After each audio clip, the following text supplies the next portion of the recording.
శాస్త్రాలు చదివితే జ్ఞానం వస్తుందని సందేహం లేదు. ఎంత శాస్త్రజ్ఞానమైనా సమయానికి పనికి రావద్దు. అమ్మవారి అనుగ్రహం ఎంత గొప్పదంటే అశ్రుత గ్రంథ బోధ అని ఒక మాట అన్నారు. అమ్మ అనుగ్రహం కానీ లభిస్తే అశ్రుత గ్రంథ బోధ, కనీ విని ఎరగని పుస్తకాల్లో ఉన్న జ్ఞానం కూడా ఇస్తుంది తలకైకి. జ్ఞానం అంటే పుస్తకాల్లో ఉన్నది కాదు, పుస్తకంలో చదివింది కాదు. అమ్మ అనుగ్రహం లభిస్తే సర్వశాస్త్రములు పుట్టిన కన్నులు కదండి అవి. ఆమ్నాయాక్షి కదా, సమస్త ఆమ్నాయములు కన్నులతో సృష్టించగలదా తల్లి. అలాంటి జ్ఞానమయమైన వీక్షణం సోకిందా నీ బుద్ధికి ఎప్పుడు ఏ జ్ఞానం అవసరమో అది సోకిస్తుంది. అందుకే మహానుభావులు శ్యామశాస్త్రి గారు అమ్మవారి ఉపాసకుల్లో మహాత్ములు.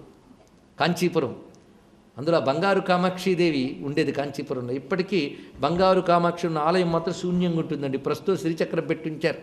అక్కడ బంగారు కామాక్షి ఉండేది. అది నిజానికి బ్రహ్మదేవుడు ఎప్పుడో తయారు చేయించినది. అది స్వర్ణ కామాక్షి అసలు. అలాంటి బంగారు కామాక్షిని ఆ తురుష్కుల యొక్క దుర్మార్గాల్లో కొంతమంది అప్పటి అర్చకులు దాన్ని కోసం వెళ్ళిపోయి అనేక చోట్ల దాచి పెడితే తంజావూరులో భద్రం చేశారు. ఇప్పటికీ తంజావూరులో కాంచీపురంలోని బంగారు కామాక్షి ఆలయం ఉంది. ఇప్పటికీ మనం వెళ్ళి చూడవచ్చు. ఆ బంగారు కామాక్షికి అర్చకులుగా వచ్చిన పరంపరలో వారు శ్యామశాస్త్రి గారు. కేవలం ఏదో అర్చన మొక్కుబడికి చేసిన అర్చన కాదు, శ్రీ విద్యలో ఉద్దండ పండితుడు, మహాత్ముడు ఆయన. ఒకప్పుడు తంజావూరు రాజు వద్దకు పెద్ద సంగీత విద్వాంసుడు వచ్చాట. ఆయన ధాటికి ఎవరూ నిలబడలేకపోతున్నారు. ఆ సమయంలో ఎవరు వచ్చినా ఓడిపోతున్నారు. అలాంటి ప్రయోగాలు ఆయన దగ్గర, సంగీత ప్రయోగాలు ఉన్నాయి. ఆయన దగ్గరున్న ఆస్థాన పండితులందరూ కూడాను వ్యర్థమైపోయారు. ఈయన అర్చకుడుగానే ఆయనకు తెలుసు, కానీ వాగ్గేయకారుడుగా గొప్పవాడు అనే భావం ఏం తెలియలేదు. పైగా అప్పటికీ ఆ వచ్చిన సంగీత విద్వాంసుడు ఎందరినో ఓడించాడు. ఎవరు ఇప్పుడు తన రాజ్యం పరువు నిలబెడతారు అని రాజుగారికి అనిపించింది. అప్పుడు కబురు ఈయన దగ్గరికి ఎవరు స్ఫురింపజేశారు, ఈయనున్నారు అని. సరే, రాజ్యం యొక్క పరువు నిలబెట్టాలి. అందుకు బ్రోవ సమయమిదే అమ్మా, మొన్న ఆలాపన చేశారు ఇక్కడ. ఆ బ్రోవ సమయమిదే అని స్వరజతిని ఆలాపన చేశారండి. చింతామణి రాగం అది. రాగం చింతామణి రాగంలో కీర్తనలు లేవు, చాలా అరుదైన కీర్తనలు ఇచ్చారు శ్యామశాస్త్రి గారు. శ్యామశాస్త్రి గారి గురించి చాలామందికి తెలియదు, కానీ అమ్మవారి వరప్రసాదం. ఆయన మహానుభావుడు, సామాన్యుడు కాదు శ్యామశాస్త్రి. పైగా తెలుగులో రచించాడు కీర్తనలన్నీ కూడా. చిత్రం ఏంటంటే, మనం పైపైన ఊరికనే చదివితే మామూలు కవిత్వంలో కనబడతాయి, కానీ అందులో ఉన్న సంగీత విద్య సామాన్యం కాదు. సంగీతంలో బాగా ఆరితేరిన వారు మాత్రమే పాడగలరు శ్యామశాస్త్రి గారి కృతులు. అంత తేలిగ్గా పాడలేరు అవి.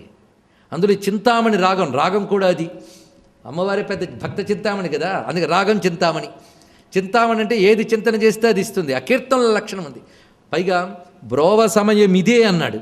నువ్వు నన్ను రక్షించడానికి ఇదే సరి అయిన సమయం అమ్మ అన్నాడు ఇక్కడ. ఇంకా సభకు వెళ్ళి కూర్చున్నాడండి. అతడు ఎన్నెన్ని సంగతులు వేస్తున్నా, ఎన్ని రకాలు పాడుతున్నా, సాక్షాత్తు ఆ శ్యామలాదేవియే అక్కడ ఎదురుగా కూర్చుందా అన్నట్టున్నారు శ్యామశాస్త్రి గారు. సరిగమ పదనిరతాం తాం వీణా సంక్రాంత కాంత హస్తాం తాం శాంతాం మృదుల స్వాంతాం కుచభరతాం తాం నమామి శివకాంతాం. అమ్మ యొక్క అనుగ్రహం పొందాడు గనక సాక్షాత్ ఆ తల్లి ఎదురుగా కూర్చుని పాడుతూ ఉంటే ఎవరు నిలబడగలరండి? దానితో ఓడిపోయాడు ఆయన. ఓడిపోయి పాద నమస్కారం చేశాడు. బాబు, నువ్వు పురుషుడివి కావు, నాకు నీలో అమ్మవారు కనబడుతున్నాడు అన్నాడు. ఇక్కడ అమ్మవారి దర్శనం ఇచ్చారు. అది గొప్పతనం. అలాంటి సభల్లో పండితుల దగ్గర మేధస్సు అమ్మ అనుగ్రహం చేతనే వికసిస్తున్నది. పండితుడాతడాతడు ప్రభావ సమగ్రుడతండు శూరుడాతడు వివేకియాతడు వదాన్యుడతండు అని వర్ణిస్తాడు శ్రీనాథుడు. ఎవరయ్యా అంటే, ఎవ్వండు భవత్కృపాకలన వైభవలక్ష్మికి పాత్రుడిందిరా. ఓ తల్లి, ఎవడు నీ యొక్క కృపామయమైన చూపుకి పాత్రుడో వాడు పండితుడాతడాతడు ప్రభావ సమగ్రుడతండు శూరుడాతడు వివేకయాతడు వదాన్యుడతండు అని వర్ణించారు. అటువంటి వాడే మహానుభావుడు అవుతాడు. అందుకు ఆ తల్లి కటాక్ష వీక్షణాల మహిమ ఏం చేస్తున్నదయ్యా అంటే, నిశితాంచ మతిం సభాయాం. అంతేగాన మాక్షిక ఝరీమివ వైఖరించ. వాడి వైఖరి అంటే వాడు పలికే పలుకులన్నీ కూడా ఎలా ఉంటాయంటే తేనె ప్రవాహంలా వెళుతుంటాయమ్మా వాడి పలుకులు. అమ్మ కృప సోకినటువంటి వాడి యొక్క పలుకులు తేనె ప్రవాహంలా, అంటే వింటున్న కొద్దీ ఇంకా వినాలనిపించేంత మధురంగా మాట్లాడగలడు వాడు. అంతేనా, లక్ష్మీంచ పక్ష్మలయతి. అన్ని లక్ష్ములు వాడికి లభిస్తాయి. ఎందుకంటే కటాక్ష కింకరీ భూత కమలాకోటి సేవిత కదా. కటాక్ష కింకరీ భూత కమలాకోటి సేవిత, అది కటాక్షమే. అమ్మ యొక్క ఆ కడకంటి చూపుల దగ్గర కోట్లాది ఐశ్వర్యములు కింకరులుగా ఉంటాయట. కింకరి అంటే అర్థం ఏంటంటే కిం కరోమి అనేవి కింకరులు, ఏం చెప్తే చేసేవి కింకరులు. అమ్మ కటాక్షం కోరుకుంటూ కోట్లాది లక్ష్ములు ఉంటారు. అలాంటి కటాక్షం ఎవడి మీద ప్రసరించిందో వాడి కోట్లాది లక్ష్ములు సేవించుకుంటే, లక్ష్ములు అంటే ఐశ్వర్యములు అని అర్థం. ఆవిడ మహాలక్ష్మి, ఆవిడ చూపుల్లోంచి అనేక లక్ష్ములు లభిస్తున్నాయి. అదే ఇక్కడ లక్ష్మీంచ పక్ష్మలయతి. ఇంకేం కావాలో చెప్పండి. జగదిడ్యతాం, జగత్తులో పూజ్యభావం, గౌరవభావం, తేజస్సు. తేజస్సు అన్నప్పుడు వర్చస్సు, ఆరోగ్యము అన్నీ తీసుకోవాలండి. ఆరోగ్యం ఉన్నప్పుడే తేజస్సు ఉంటుంది, లేకపోతే ఉంటుందా? అందుకే తేజస్వితాం అన్నప్పుడు ఆరోగ్యము వర్చస్సు రెండును. నిశితాంచ మతిం సభాయాం, బుద్ధిశక్తి అంటే జ్ఞానము. ఇంకొకటి చక్కగా మాట్లాడగలగడం, మరి ఒకటి ఐశ్వర్యం. ఈ 5 అమ్మ చూపు ప్రసరిస్తే లభిస్తాయి. ఒక్కసారి అమ్మ చూస్తే లభిస్తాయి. ఒక్కసారి చూపు సోకాలంటే ఒక్కసారి నువ్వు నమస్కారం చేస్తే చాలన్నాడు ఇక్కడ. జంతో సకృత్ ప్రణమతో జగదిడ్యతాంచ తేజస్వితాంచ నిశితాంచ మతిం సభాయాం కామాక్షి మాక్షిక ఝరీమివ వైఖరించ లక్ష్మీంచ పక్ష్మలయతి క్షణమిక్షణంతే. ఇది అమ్మ చూపుల యొక్క ప్రభావాన్ని ఇలా వర్ణించి తర్వాత మనం 65వ శ్లోకంలో ప్రవేశిస్తున్నాం. ఈ 65వ శ్లోకంలో మరొక రమ్యమైన భావాన్ని చూపిస్తున్నారు.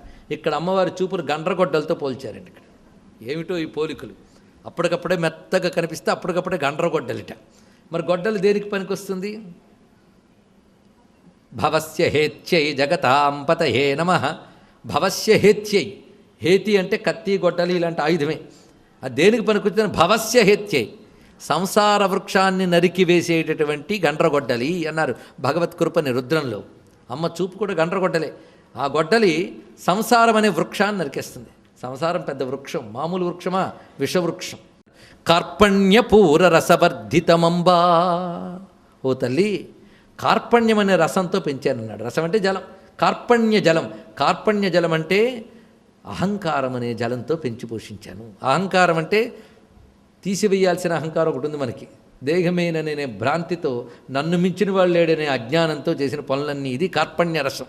ఇలాంటి అహంకారమనే అజ్ఞానమనే జలంతో పెంచి పోషించాను. ఏ దుంప నుంచి పుట్టిందో తెలుసా? ఇది మోహకందోద్గతం. అద్భుతమైన మాట. మోహం నుంచి పుట్టిన మొలక. అంటే మోహం దుంపండి, అన్నిటికీ పెద్దది, అది ప్రధానం. మోహం దాని నుంచి పుట్టింది ఇది. అలాంటి మోహం అనే దుంపలోంచి పుట్టిన భవమయం విషపాదపం మే. భవమయం అనగా సంసారం అనబడేటువంటి భవం అయం విషపాదపం. అది భవం అనబడేటటువంటి విషపాదపం, విషవృక్షం ఉన్నది. దాన్ని తుంగంచినత్తు, బాగా తుంగం, చాలా మామూలుగా కాదు, అంత పెరిగిపోయింది. ఇది నిన్న మొన్నటి మొక్క కాదు, ఏనాటి మానో, ఎన్ని జన్మల నుంచి పెంచుకొచ్చాను. ఈ సంసారం అనే పెద్ద మానిది. అందుకే ఇది తుంగం అని చెప్పడంలోనే అంత. తుంగం విషపాదపం. అంత భయంకరమైన ఈ మానుని, ఎంత పెద్ద మానైనా ఆ మాత్రం గొడ్డలికి మొత్తం అవుతుంది. అందుకు చినత్తు, దీన్ని ఛేదించమ్మా ఈ వృక్షమును. దేనితో? కటాక్ష కుఠార ధార. నీ కటాక్షం అనే కుఠార ధార. ధార అంటే పదును, ఇదొక అర్థం. ధార అంటే ప్రవాహమని, పదునని 2 అర్థాలు. ఇక్కడ ధారా శబ్దానికి అర్థం ఏంటి? పదును. నీ పదునైన కటాక్షం అనే గండ్రగొడ్డలితో ఈ సంసారం అనే భయంకర విషవృక్షాన్ని నరికివేయమ్మా అంటున్నారు. ఈ శ్లోకం అంతా కలిపి చదువుకుందాం. కార్పణ్యపూరరసవర్ధితమంబా మోహకందోద్గతం భవం అయం విషపాదపం మే తుంగం చినత్తు తుహినాద్రిసుతే భవత్యాహ కాంచీపురేశ్వరి కటాక్ష కుఠారధార. ఇందులో సంబోధనలో ఉన్న సౌందర్యాన్ని శ్రవణ మాత్రం చేతే ఆనందించవచ్చు మీరు. కాంచీపురేశ్వరి తుహినాద్రిసుతే. ఈ మాటలు ఎంత చక్కగా చెప్పారో చూడండి. ఇప్పుడు అమ్మవారి చూపుల్ని ఔషధంతో పోలుస్తున్నారు. మనం కటాక్షతకంలో ఉన్నాం, మర్చిపోవద్దు. అంటే మనం అమ్మవారి కటాక్షాల్లో ఉన్నాం, మర్చిపోవద్దు. ఎంత బాగుందో ఆ కటాక్షాల్లో ఉంటే హాయిగా ఉంటుంది, మర్చిపోతేనే బాధ. సరే, ఆ కటాక్షములు ఇప్పుడు ఔషధంట. అపాంగం ఔషధం.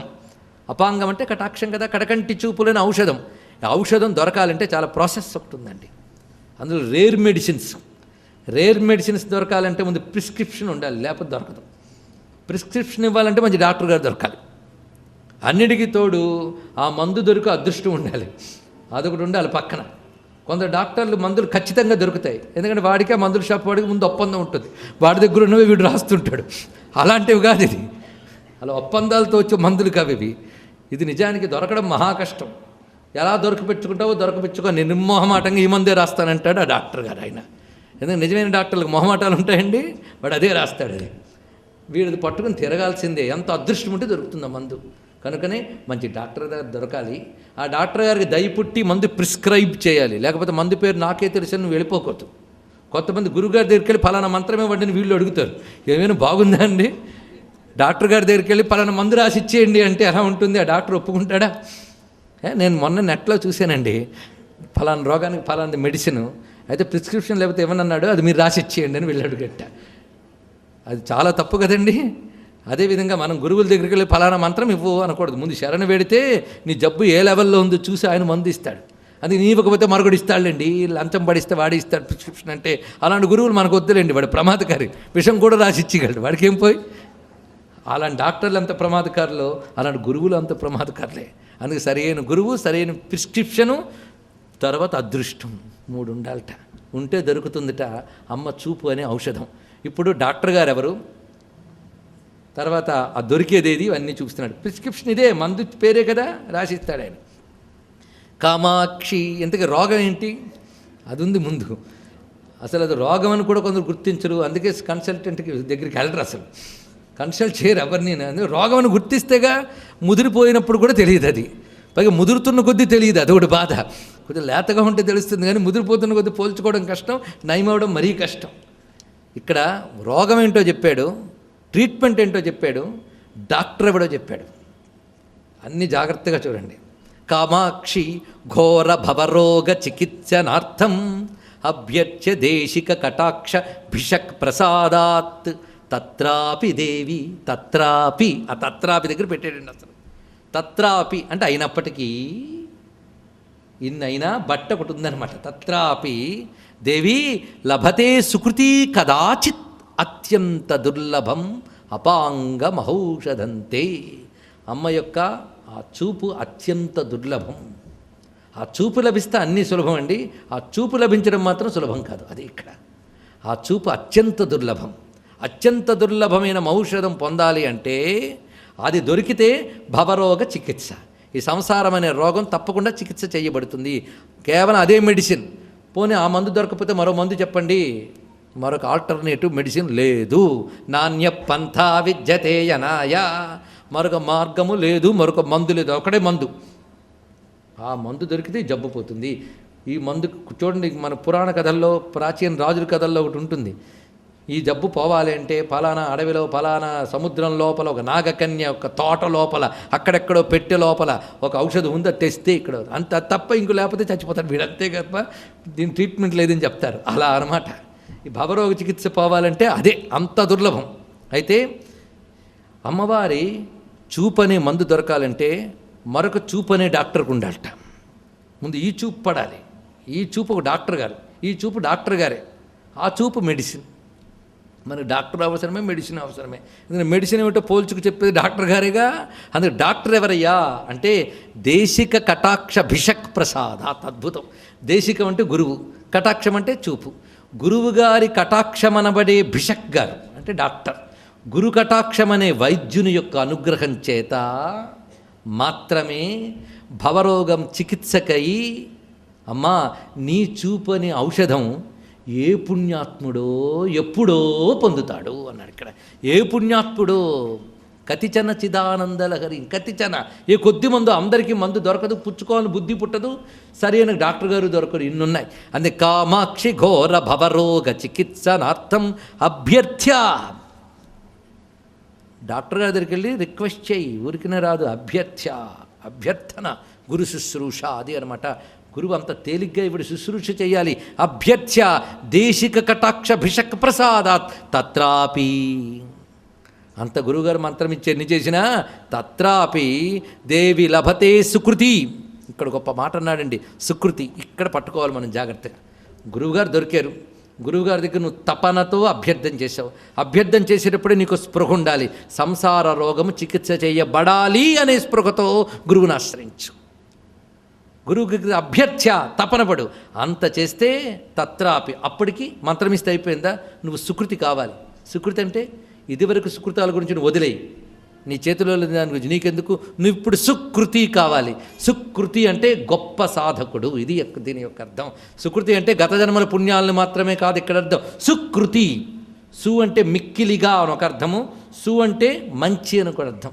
మిక్కిలిగా మంచిదైన గురువు చెప్పిన సాధనని బాగా చెయ్యగలిగితే, కృతం సుకృతం, గొప్పదైన సాధన నువ్వు చెయ్యగలిగితే అప్పుడు నీకు లభిస్తుంది. తత్రాపి అనే మాటలో ఇదే అర్థం. గురువు దగ్గర పొందగానే సరిపోలేదు, కొందరు మంత్రం పొందగానే ఒక్కసారి యోగి అయిపోయినట్టు అనుకుంటారు. పండించుకోవాలండి, పండించుకోవాలి, సాధన వల్ల పండించుకోవాలి. అందుకే సాధన చెప్పడానికి సుకృతి కదాచిత్ అత్యంత, కదాచిత్ అనే మాటలో ఒకప్పుడు, ఆ సుకృతి ఒకప్పుడు ఇది పొందగలడు. ఒకప్పుడు అంటే చెయ్యగా ఎప్పుడో అప్పుడు తప్పనిసరిగా దొరుకుతుంది. అది ఇక్కడ చెప్పడం, ఒకప్పుడు తప్పనకుండా లభిస్తుంది ఇది. అందుకు ఆ దుర్లభమైన అమ్మవారి కడకంటి చూపే సంసార రోగాన్ని పోగొట్టేటువంటి ఔషధం. కనుక ప్రయత్నపూర్వకంగా సంపాదించవలసినది గురు కటాక్షంతో సాధనగా అమ్మని ధ్యానిస్తూ ఆ దివ్యమైనటువంటి కరుణా కటాక్షం అనే ఔషధాన్ని మనం పొందాలి అని దీని యొక్క భావాన్ని మనం గ్రహించి మరొక కడకంటి చూపు వర్ణనకు సంబంధించిన శ్లోకంలో ప్రవేశిస్తూ ఉన్నాం. 97వ శ్లోకంలోకి వెళుతున్నాం.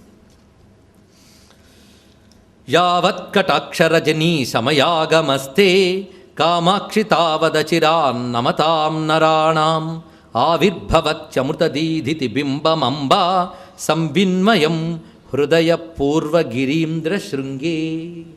ఇది చాలా తేలిగ్గా కనబడే గంభీరమైన శ్లోకం అండి. ఏంటంటే చంద్రుడు లభించాలి. ఆ చంద్రుడు లభిస్తేనే చీకటి పోయి చల్లదనం హాయిగా ఉంటుంది. అంటే ఇక్కడ చీకటి పోవాలంటే సూర్యుడు రావచ్చు అనుకోవచ్చుగా, మరి చంద్రుడిని ఎందుకు అంటున్నారు, ఇది చూడాలి. సూర్యుడు వస్తే చీకటి పోతే పోయింది, కానీ వేడి ఒకటి వచ్చింది, అదొకటి బాధ, అవునా లేదా? కానీ నిండు చంద్రుడు వచ్చాడు అనుకోండి, అప్పుడు ఎలా ఉంటుంది? వెలుగు ఉంది, చల్లదనం ఉంది, పైగా కాస్త వెళ్ళి చూడాలని కూడా అనిపిస్తుంది.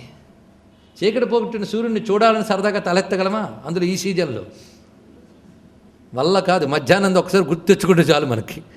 అదే నిండు పూర్ణిమ వచ్చిందనుకోండి, ఎలా ఉంటుంది? ఆ నిండు పూర్ణిమ హాయిగా వెలికొచ్చేయాలనిపిస్తుంది. ఎందుకంటే అది రావాలి. పూర్ణిమ ఎప్పుడు వస్తుంది? డేట్ అడగట్లేదు, అప్పుడే డేటు క్యాలెండర్ ఆలోచించారు. రాత్రి అయితే వస్తుంది, అంతే కదండి. రాత్రి అయితేనే పూర్ణిమ వస్తుంది. కనుకనే రాత్రి అవ్వాలి. రాత్రి అయితే తప్పకుండా పూర్ణిమ వస్తుందిట. అయితే సాధారణం కళ్ళు ఎలా ఉంటాయి? నల్లగా, లోపల కనుగుడ్డు నలుపు, పైన ఉన్నటువంటి కనుబొమలు నలుపు, ఆ పైన కనీనికలు పక్ష్మములు ఇవన్నీ నల్లగా ఉంటాయి కదండి.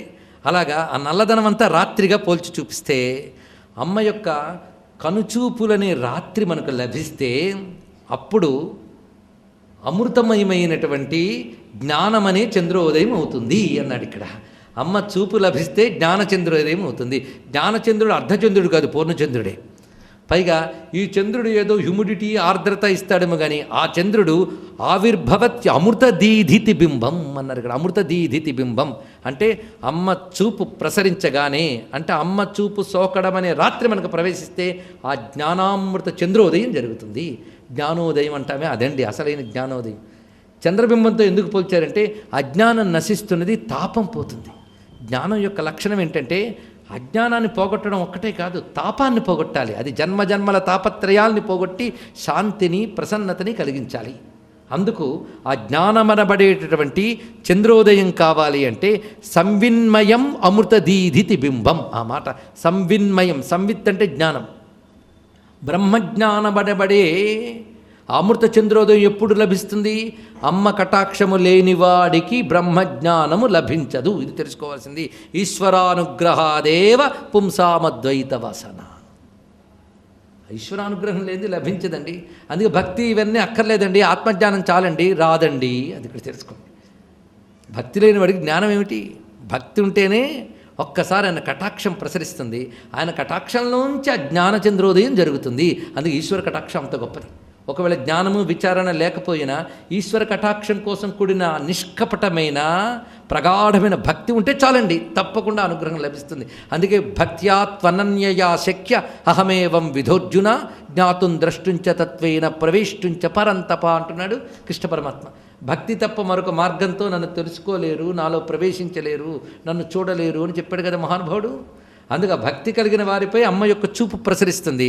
అమ్మ చూపు అనే రాత్రి రాగానే జ్ఞానచంద్రోదయం జరుగుతున్నది. అంటే అమ్మ చూపు పూర్ణిమ, అమ్మ చూపు పూర్ణిమ రాత్రి, జ్ఞానచంద్ర ఉదయ రాత్రి. ఇది చూడటం పూర్ణిమకి చంద్రుడికి ఎంత అనుబంధమో అమ్మ చూపుకి జ్ఞానానికి అంత అనుబంధం. అది ఇక్కడ తెలుసుకోవాల్సింది.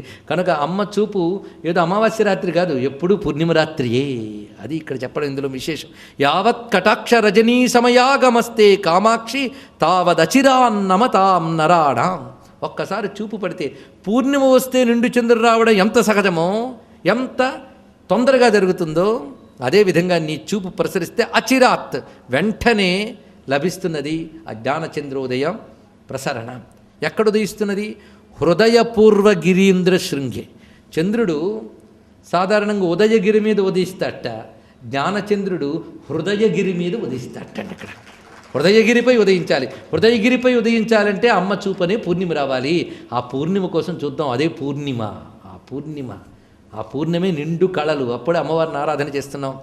యావత్కటాక్షరజనీ సమయాగమస్తే కామాక్షి తావదచిరాన్నమతాం నరాణాం ఆవిర్భవత్యమృతదీధితి బింబమంబ సంవిన్మయం హృదయపూర్వగిరీంద్ర శృంగే.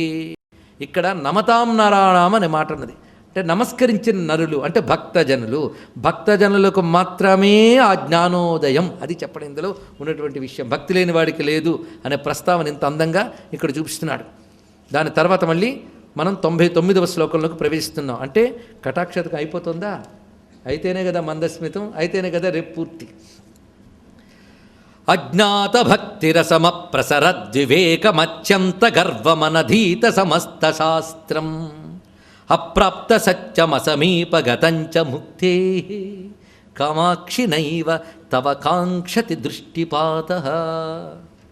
అద్భుతమైన శ్లోకం అండి ఇది. ఇక్కడ మొత్తం ఇంతవరకు కటాక్ష వర్ణన చేసి ఈ కటాక్షం ఫలానా వారికి దొరకదు అన్నాడు. నైవ తవ కాంక్షతి దృష్టిపాత. దొరకదు కాదు, ఆ లక్షణాలు ఉన్నవాడు నీ కటాక్షం కోరుకోడు. అది గొప్ప మాట. ఇక్కడ ఆ దుర్లక్షణాలు ఉన్నవాడు నీ కటాక్షం కావాలని కోరుకోడు. ఏమిటండి 2 రోజుల నుంచి చూస్తున్నాం అదే కటాక్ష వర్ణన. అయితే సింహంతో పోలుస్తారు, లేకపోతే మరొకటి అదే కటాక్షం. ఏముంది అందులో? చాలు, నీకు ఈ జన్మ కాదు కదా, ఇంకా కొన్ని జన్మల వరకు మోక్షం పొందే అదృష్టం లేదని అర్థం. ఆ మాట అన్నావా? ఇంకంటారా అండి? మోక్షం పొందే అదృష్టం లేదుట. అందుకు ఆ అదృష్టం ఉన్నవాడు మాత్రమే ఆనందిస్తాడు. ఆ కటాక్షం కోరతాడండి అదృష్టం ఉన్నవాడు. ఈ దురదృష్టవంతుడు నీ కటాక్షాన్ని కోరడు. నైవ తవ కాంక్షతి దృష్టిపాత, నైవ కాంక్షతి తవ దృష్టిపాత. అమ్మా, ఈ పై చెప్పిన లక్షణాలు ఉన్నాయి, ఇప్పుడు చెప్పబోతున్నాడు. ఆ దౌర్భాగ్యుడు ఎప్పుడూ కూడా నీ కటాక్ష కాంతిని కోరడు. ఏకంగా కటాక్ష కాంతికి నోచుకోడు కాదు, కోరడు. ముందు నోచుకోవడం, తర్వాత ముందు కోరుకోవడమే లేదు వాడికి. అంటే వాడికి అసలు తరించాలని బుద్ధి పుట్టదు, అమ్మ వైపు చూపు తిరగదు, అమ్మను ఆశ్రయించాలని బుద్ధి పుట్టదు ఎవడికి? వీడికిట. అజ్ఞాత భక్తి రసం. ఇవి రాసుకోవచ్చు. ఈ దుర్లక్షణాలు అన్నీ ఉంటే ఇంక చెప్పనక్కర్లేదు. ఒక్క దుర్లక్షణం లేకపోయినా హోప్ ఉందన్నమాట. అజ్ఞాత భక్తి రసం అప్రసరద్వివేకం అత్యంత గర్వం అనధీత సమస్త శాస్త్రం అప్రాప్త సత్యం అసమీపగతంచ ముక్తే. ఇవి లక్షణాలండి. మొట్టమొదటిది అజ్ఞాత భక్తి రసం. భక్తి రసము ఏమీ తెలియనివాడు అన్నాడు. భక్తి రసం అంటే భక్తి రుచి. ఇది అనమాట. రసం అంటే ఇక్కడ అర్థం ఏంటి? రుచి. భక్తి రుచి తెలియనివాడు. భక్తి రుచి తెలిస్తేనే కదండి అందులో ఉన్నటువంటి ఆనందం అనుభవించగలం. నేనప్పుడు ఎంత బాధాకరం. తెలియలేరు రామ భక్తి మార్గమును అంటారు త్యాగరాజస్వామి వారు. అది అంత తేలిగ్గా తెలియబడుతుందా? ప్రకాశ్యతే క్వాపి పాత్రే అంటాడు నారద మహాముని భక్తి సూత్రాల్లో. క్వాపి పాత్రే ప్రకాశ్యతే. ఏ కొద్ది మంది భాగ్యవంతుల్లోనూ భక్తి ప్రసరిస్తుందండి. భక్తి అంటే ఏమిటి? ఆ భగవంతునిపై అపారమైన ప్రేమ. ఆయన తలంపు సోకితే చాలు హృదయం కదిలిపోవాలి. గాలి సోకగానే చిగుర కదిలినట్లు హృదయం కంపించిపోవాలండి. కళ్ళు కరిగిపోవాలి, గొంతు బొంగురుపోవాలి. ఆ స్థితి భక్తి అంటే. అది ప్రేమ అంటే. ఆ భక్తి రుచి కనీసం తెలియాలి. నీకు లేకపోతే లేదు. అది ఎక్కడో భక్తి చూపిస్తే అబ్బా ఎంత బాగుందో అనగడమైనా చేతనవ్వాలి. అది చేత కాదు.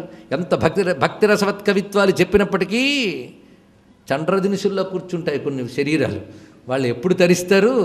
అలాంటి వాళ్ళవి అజ్ఞాత భక్తి రసం అన్నాడు. వాడికి భక్తి రస స్పందన లేదు వాడికి. అటువంటి వాడు అమ్మ కటాక్షాన్ని కోరడు.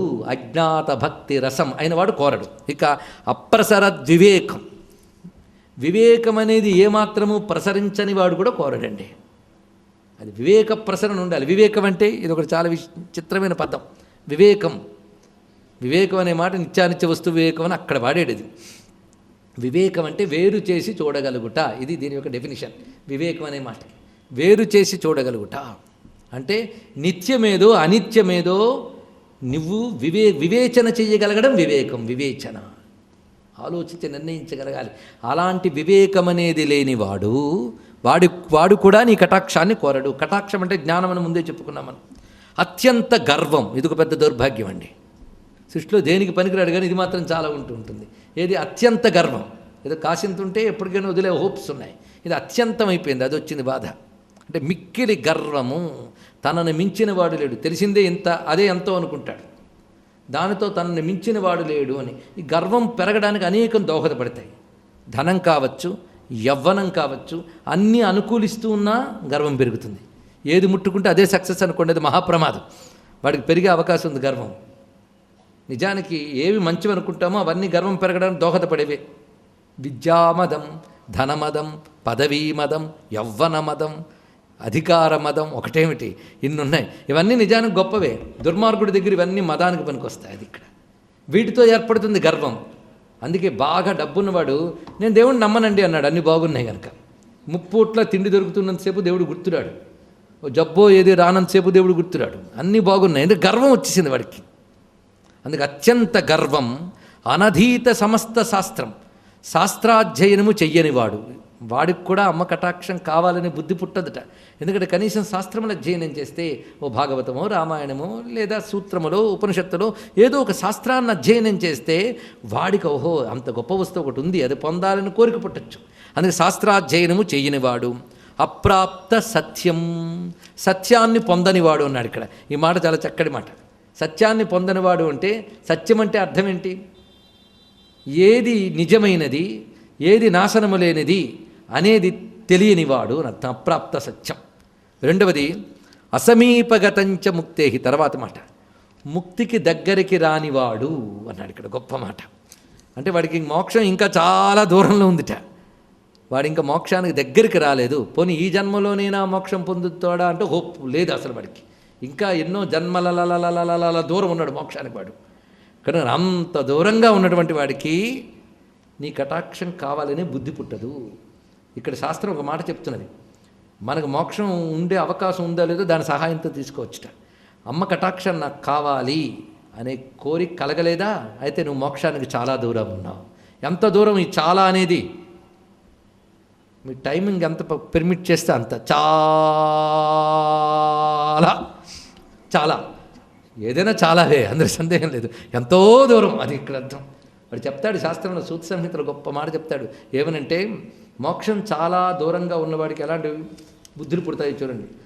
విభూతి ధరించాలి అనిపించదు, రుద్రాక్ష ధరించాలి అనిపించదు, పొద్దున్నే లేవాలి అనిపించదు, భగవత్ సాధన చెయ్యాలి అనిపించదు, భగవద్ గ్రంథముల మీద యావగింపు కలుగుతుంది. ఇలాంటి లక్షణాలు కానీ ఉంటే వాడు మోక్షానికి చాలా చాలా చాలా చాలా దూరంలో ఉన్నాడు, నరకానికి చాలా చాలా చాలా దగ్గరగా ఉన్నాడు అని శాస్త్రం చెప్పిందండి. అలా ఇక్కడ మోక్షానికి చాలా దూరంగా ఉన్నవాడు, సత్యాన్ని పొందనివాడు, శాస్త్రాధ్యయనం చెయ్యనివాడు, గర్వముతో విర్రవీగువాడు, వివేకము లేనివాడు, భక్తి రసము తెలియనివాడు నీ కటాక్షాన్ని కోరడు. ఇది ఈ శ్లోకంలో చెప్పినటువంటి అద్భుత భావం. ఇది ఎప్పుడైతే ఈ విషయాలు తెలిసాయో మరింత జాగ్రత్త పడి ఆ అవలక్షణాలు లేకుండా ఉండే అవకాశం ఉంది మనకి. ఇలా మొత్తం పూర్తి చేసి కటాక్షతకం పూర్తయింది. పాతేన లోచన రుచేస్తవ కామకోటి పోతేన పాతకపయోధి భయాతురాణం పూతేన తేన నవకాంచన కుండలాంశు వీతేన శీతలయ భూధర కన్యకే మాం. అమ్మా, మేము పాప సముద్రంలో భయంతో కొట్టుకుపోతున్న వాళ్ళం.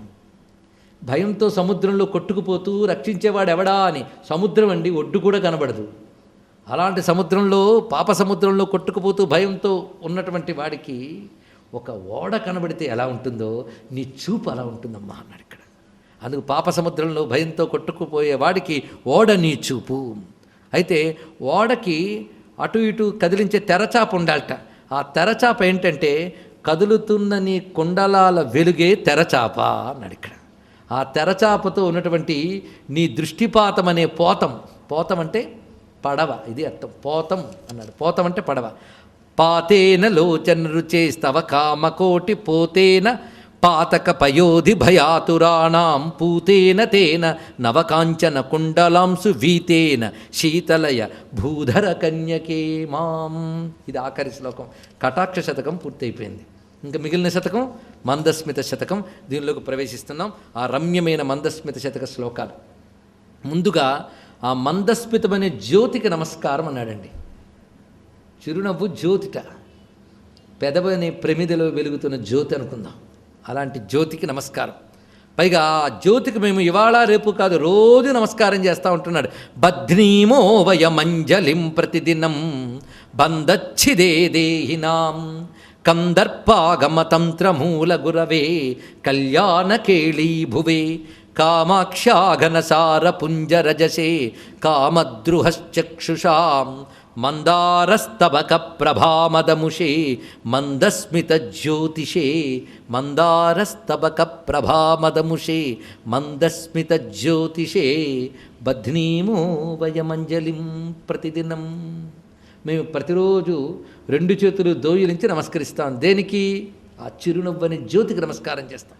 ఎందుకంటే ఆ జ్యోతి ఎంత గొప్పదంటే బంధచ్చిదే దేహినాం, జీవుల యొక్క సంసార బంధనాన్ని ఛేదించగలిగేది ఆ చిరునవ్వు.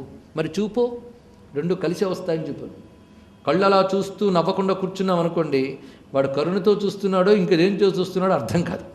నవ్వుతూ చూసారనుకోండి, చూపు నవ్వు కలిసి మనకు ప్రసన్నత ఇస్తాయి. కళ్ళు మూసి నవ్వారనుకోండి అయోమయంలో పడతాం. అందుకు నవ్వుతూ చూడడం, చూస్తూ నవ్వడం చాలా బాగుంటుంది. అది కటాక్ష మందస్మిత పక్కన పెట్టాడు. అది తెలుసుకోవాల్సింది. 2 కలిసే ఉన్నాయి. అందుకే చిరునవ్వు. అందుకే చెప్పాం కటాక్షం జ్ఞానం, మందస్మితం ఆనందం. 2 కలిసి జ్ఞానానందం. జ్ఞానం ఆనందం వేరుగా ఉండవు. అందుకే నీ చిరునవ్వుతో కూడిన చూపు అని ఇందాక చెప్పాడు. ఇప్పుడు చూపుతో కూడిన చిరునవ్వు, అది జ్యోతి. ఆ చిరునవ్వు అనే జ్యోతి బంధచ్చిదే దేహినాం. అందుకే మహానుభావుడు కావ్యకంఠ వాసిష్ఠ గణపతి ముని ఉమాసహస్రంలో ప్రతి 10 శ్లోకాల స్తబకానికి ముందు అమ్మవారి చిరునవ్వునే ఎందుకు మాటిమాటికి వర్ణించాడో మనం ఉమాసహస్ర ప్రవచనంలో విస్తారంగా చెప్పుకున్నాం. గుర్తుంది కదా? శమయతు పాపం దమయతు దుఃఖం. గుర్తున్నదా? అది హరతు విమోహం ప్రధయతు శక్తిం స్ఫుటయతు బోధం మందం హసితం మనసి జశాసన కుల సుదృశోన. ఎంత అద్భుతంగా చెప్పాడు మహానుభావుడు. ఆ చిరునవ్వుకు అంత శక్తి ఉందండి.